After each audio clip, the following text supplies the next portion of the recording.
দেখো, আজকে আমরা যে চ্যাপ্টারটা শুরু করব সেটা সম্পর্কে আগের দিনের ক্লাসে হালকা তোমাদের একটু বলেছিলাম। চ্যাপ্টারের নাম আমরা পরে জানছি, আগে চলো কয়েকটা ব্যাপার আমরা বুঝে নিই। ঠিক আছে? সাপোজ এই একটা অ্যাক্সিস নিচ্ছি আমরা।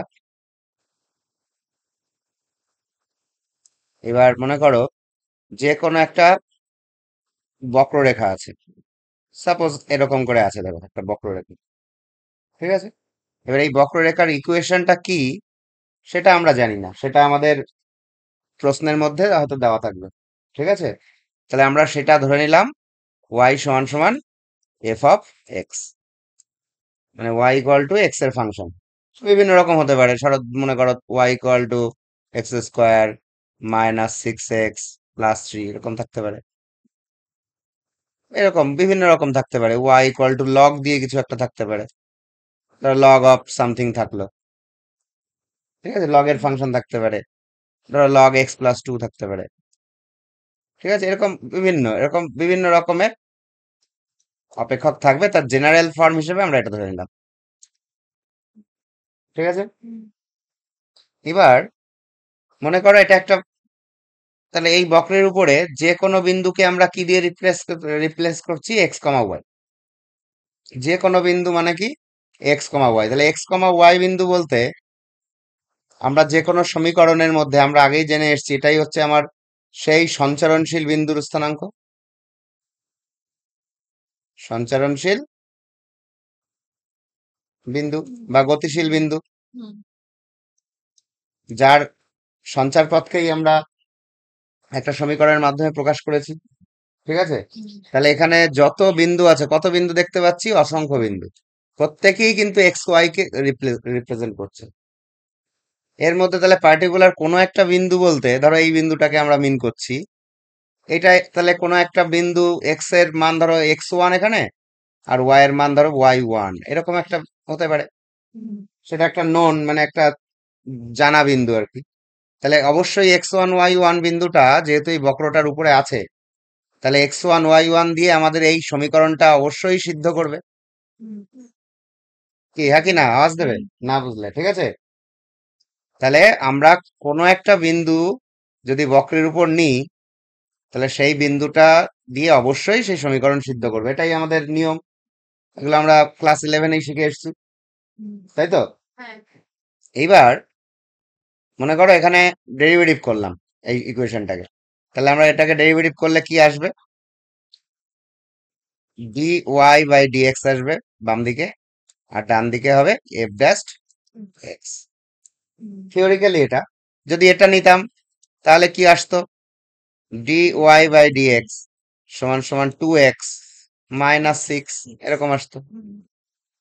যদি এটা নিতাম তাহলে কি আসতো?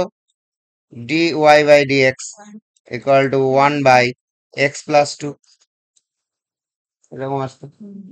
এক্স প্লাস টু এর ডেরিভেটিভ আর ওয়ান হচ্ছে, তাই আর লিখলাম না, এখনই থেমে গেলাম। বুঝতে পেরেছো ব্যাপারটা? এরকম আসতে গেলে একটা উদাহরণ, কিন্তু আমরা জেনারেলি শিখবো, আমরা এইটা ধরে এগোবো। ঠিক আছে,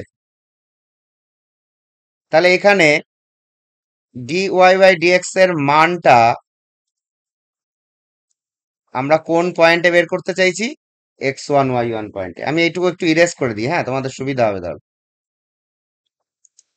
এই উদাহরণগুলো এখন আমাদের দরকার নেই, পরে আমরা তো এরকম অনেক অঙ্ক করব, তখন অনেক উদাহরণ আমরা দেখব, তাহলে গুলিয়ে যাবে পরে যে কোনটা কি। ঠিক আছে, তাহলে চলো D Y by D X আমরা কোন পয়েন্টে চাই? এই পয়েন্টে। সেটা তুমি যে পয়েন্টই চাও না কেন সেটাই তুমি এখানে বসাতে পারো। তাহলে এট দা পয়েন্ট, তাহলে এটাকে একটু এই সাইডে লিখি, আর একবার লিখি তাহলে ভালো করে। চলো, তাহলে D Y by D X at the point of X one comma Y one. তাহলে এখানে কি লিখবো? এফ ড্যাশ এক্স এর জায়গায় হয়ে যাবে এক্স ওয়ান। ঠিক আছে, যদি কখনো এই সাইডে আমরা ওয়াই কেও পাই, তখন ওয়াই এর জায়গায় ওয়াই ওয়ান বসবে। সেটা আমরা যেমন বের করেছি এর আগে, ডেরিভেটিভ অনেক করেছি এই ধরনের। এই যে একটা মান পাবো, এটা একটা কিন্তু ভ্যালিড মান পাবো। এই মানটা আমি আলোচনা করেছিলাম আগের দিনের ক্লাসে, যে এই যে যেই মানটা পাবো, এটা হচ্ছে এই বিন্দুতে যদি আমরা একটা স্পর্শক আঁকি, এই বিন্দুটাকে টাচ করে যদি আমরা একটা স্পর্শক আঁকি, এটা একটা স্পর্শক তো, তাই না? এটা একটা স্পর্শক। এটাকে আমরা কি বলবো? স্পর্শক। ইংলিশে বলে ট্যানজেন্ট।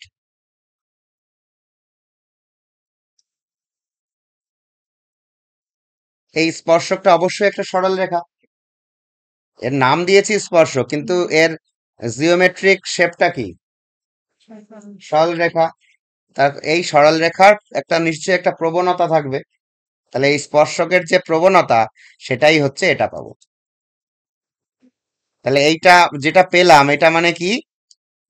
এটা মানে হচ্ছে x1 y1 বিন্দুতে স্পর্শকের প্রবণতা। বুঝাতে পারলাম? First point.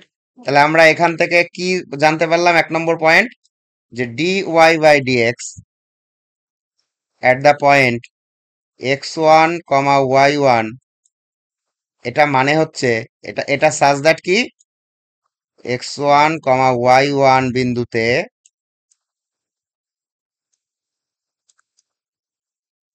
অঙ্কিত স্পর্শকের প্রবণতা। এবার এটা কি করে এলো, আমরা কি করে বললাম, সেটা তো আগের দিন বুঝিয়েছিলাম। ঠিক আছে, এবং ওটার একটা ভিডিও আমি সেপারেটলি করে দেবো ক্লিন ভাবে। তোমরা নিশ্চয়ই এটার উত্তরটা পেয়ে গেছো আগের ক্লাসেই, যে কিভাবে আসছিল।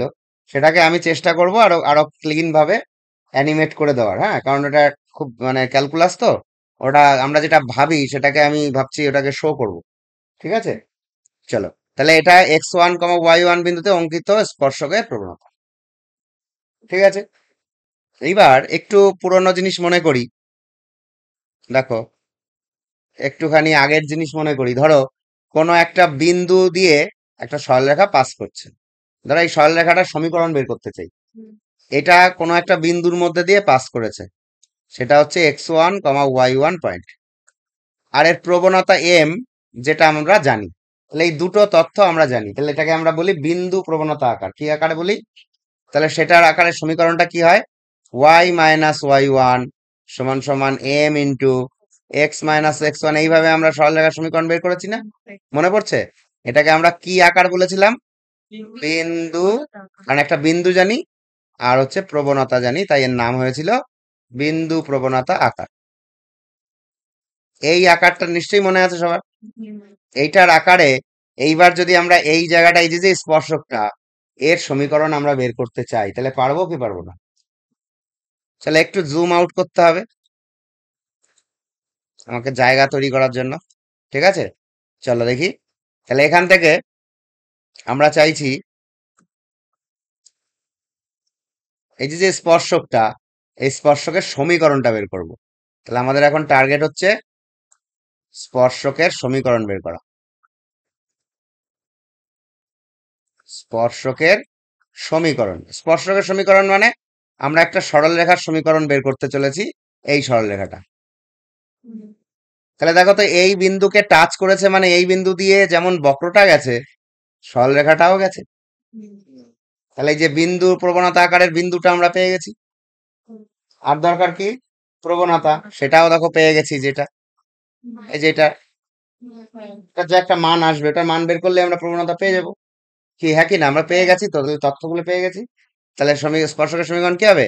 y-y1 is equal to dy/dx at the point of x1, y1 হলো ইনটু কি হবে? x-x।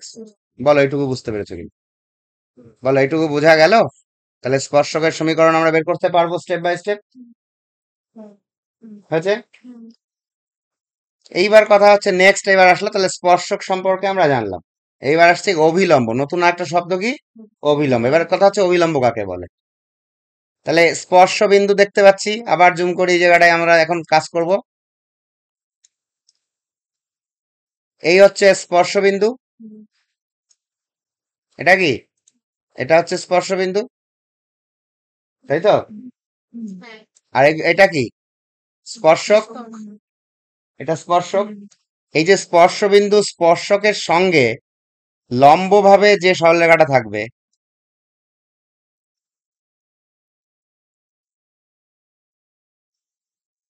এই যে সরলরেখাটা আঁকলাম, এটাই হচ্ছে আমাদের অভিলম্ব। বলো, বুঝতে পেরেছি? তাহলে এইটা এইটার নাম আমরা কি বলছি? অভিলম্ব। তাহলে অভিলম্বের ডেফিনেশনটা কি?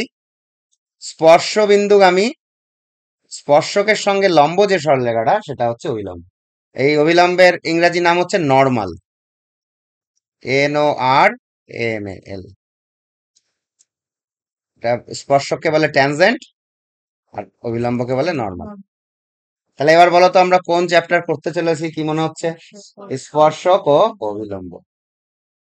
তাহলে স্পর্শক আর অভিলম্ব দুটো সরল রেখাকে বোঝাচ্ছে। বুঝতে পেরেছো? তাহলে এইবার দেখো, আমরা স্পর্শকের প্রবণতা তো সুন্দর ডেরিভেটিভ করে পেয়ে গেছি, তাহলে অভিলম্বের প্রবণতাও পেয়ে যাবো। চলো আবার একটু ক্লাস 11-এর পুরোনো জিনিসকে আমরা একটু মনে করার চেষ্টা করব। মনে করো তো, এই জায়গাটাই বলে দিচ্ছি। ধরো, এই একটা সরলরেখা যার প্রবণতা M1, আর এই একটা সরলরেখা যার প্রবণতা M2, এরা পরস্পর লম্ব। তাহলে এই দুটো M1 M2-র একটা রিলেশন ছিল, কার মনে আছে বলো দেখি? পরস্পর লম্ব সরলরেখা দুটোর প্রবণতা জানি। হ্যাঁ, ঠিক বলেছো। তাহলে M1 M2 এই দুইয়ের গুণফল হয় -1 এর সমান। আর যদি সমান্তরাল হয় তাহলে সমান হয়। আর দুটো সমান্তরাল সরলরেখা, একটা M1 আর একটা M2, এর প্রবণতা যদি হয় তাহলে M1 সমান সমান M2 হয়। মনে পড়ছে? ঠিক আছে। এইবার তাহলে আমরা এই স্পর্শকের প্রবণতা পেয়ে গেছি, তাই না? চলো একটুখানি প্রবণতা নিয়ে এবার একটু আলোচনা করি। এই ছবির মধ্যে অনেক কিছু আছে। চলো, তাহলে আমরা স্পর্শকের প্রবণতাটা এইটা যদি পাই, তাহলে অভিলম্বের প্রবণতা কি লিখতে পারি দেখি, একটু লিখি। তাহলে আমরা 2 নম্বর পয়েন্টে যাচ্ছি। অভিলম্বের প্রবণতা।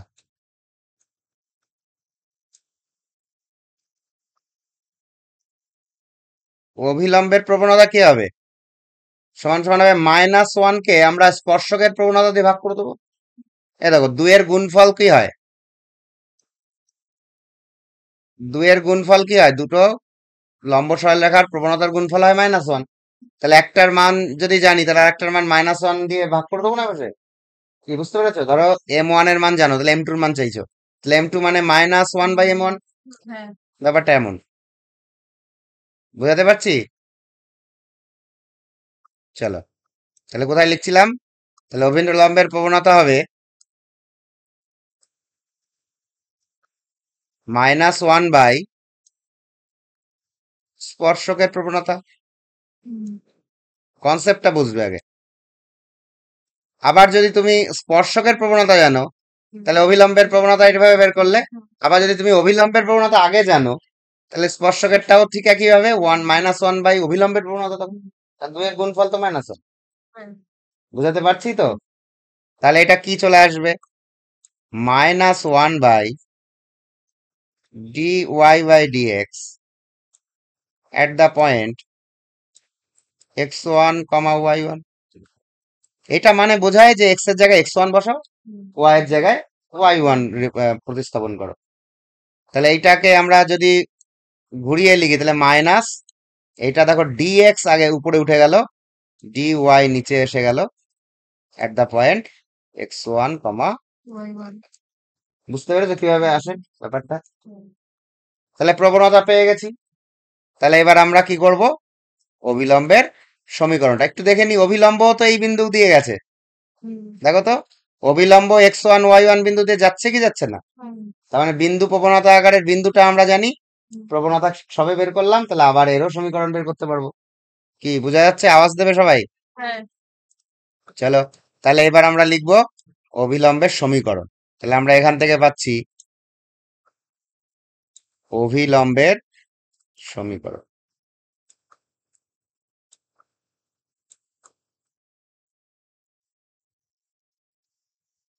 তাহলে y মাইনাস y1 সমান সমান প্রবণতা ইন্টু প্রবণতা, এটা পেয়েছি। তাহলে minus dx/dy at the point x1, y1 into x minus x1। বলো বুঝতে পেরেছো কিনা? তাহলে এই হচ্ছে আমাদের অবিলম্বের সূত্র। তাহলে আমরা এই এই পেজে আমরা কি কি দেখলাম একটু একবারে দেখার চেষ্টা করি। মূল এইটুকু। তাহলে আমরা স্পর্শকের প্রবণতা পেয়েছি, সরাসরি ডেরিভেটিভ করব এক্স এর সাপেক্ষে। আর ওটা পেয়ে গেলে -1 দিয়ে ভাগ করেও নিতে পারো বা এইভাবেও বের করতে পারো, যেটা তোমার সুবিধা হবে। এই হচ্ছে বেসিক স্পর্শক অবিলম্বের প্রবণতা বের করা আর হচ্ছে সমীকরণ বের করা। এই অবধি কারোর কোশ্চেন থাকলে বলো। সব ঠিক আছে? চলো তাহলে আমরা লেভেল 1 এর কিছু অঙ্ক এবার একটু দেখি। তো যে এবার যখন যে অঙ্কটায় যে যে জিনিস শেখাতে হবে আমি তখন সেই থিওরিটা আলোচনা করব। বোঝা গেল কি বলছি? আমরা এটুকু বেসিক কোর্সটা করলাম, বেসিক টুকু জানলাম শুধু। এর উপরেও কিন্তু অনেক ট্রিক ট্রিক এরপরে শিখবো। ঠিক আছে, চলো নেক্সট আমরা অঙ্কের মধ্যে যাবো এবার।